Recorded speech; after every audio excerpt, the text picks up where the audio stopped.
does Islam say about people who are, let's say, a majority in a country, but do not have the same democratic rights as a minority? Can they then turn to, let's say, after 50, 60 years of peaceful negotiation of getting the rights, can they turn to, let's say, guerrilla warfare, that type of thing, or terrorism? Islam does not say anything about this situation as you have described. Not in such detail. But Islam says that this order should not be created in an established society. Number one, you should not punish the innocent for the misdeed of a criminal. Number two, if you are wronged, you have a right to take your revenge to the extent that you are wronged, but from the person who has wronged you. These are the guidelines. So all put together, you can make your own conclusions. But within the framework of these guidelines. But in guerrilla warfare, most often than not, the innocent are suffering. It is the innocent who suffer, not the criminals. You create disorder in the land, and those people who are co-sufferers of you, they are being blasted out of life. This is not Islamic. But if those who are the wrongdoers, your revenge is directed to them, like a good rifle aim, and it does not hurt the innocent, and you stick to this general principle that you are not permitted to transgress,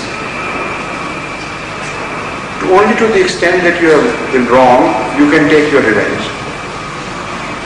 Within this general policy of Islam, you can take measures, not without. But surely it's the society that creates its leaders, and society is part of that whole system. So who do you take your revenge against? No, society, you say society has not created that leader. You say the majority is not in favor of the leader.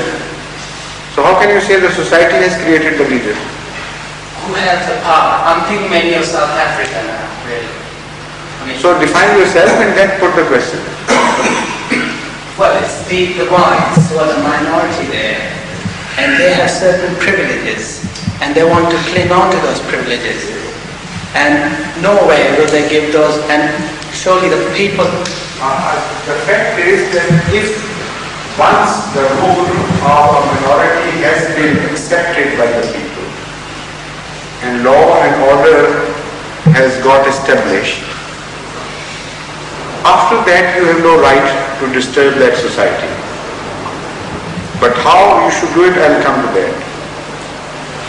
Number one, you start from this premise that if a usurper comes to you, you should fight it out.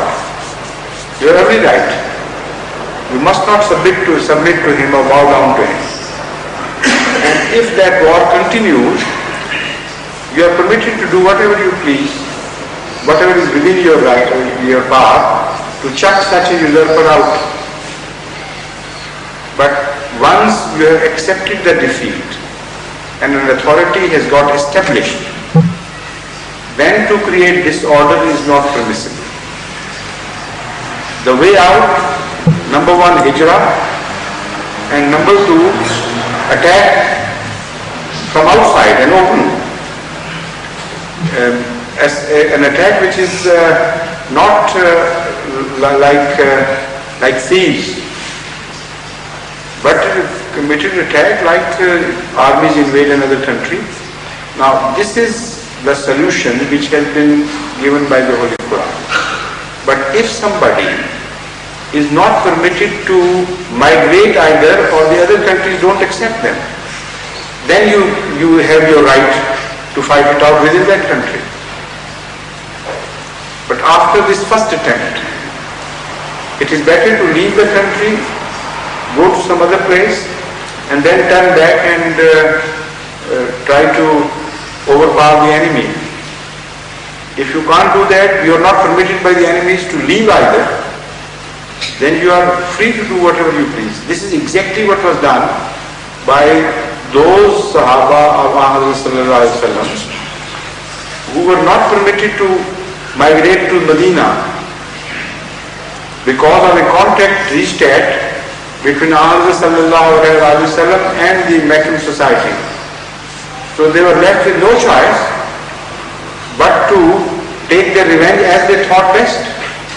And for that they were not condemned by Muhammad.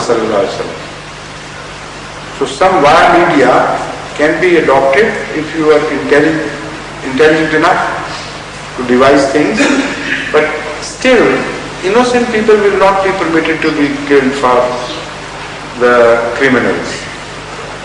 The modern warfare, guerrilla warfare, is not an Islamic way of warfare in that you hit blindly.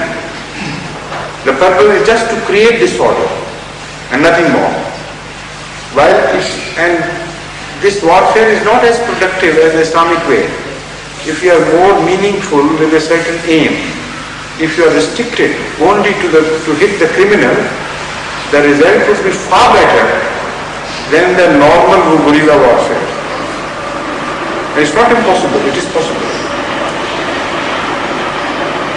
As I can conceive things, if I were to decide, I would decide definitely in the favor of Islam out of conviction as well, not out of respect for Islamic orders alone, but out of conviction. I know this is a far better way of dethroning a usurper if you hit at the enemy and strike only at the criminal.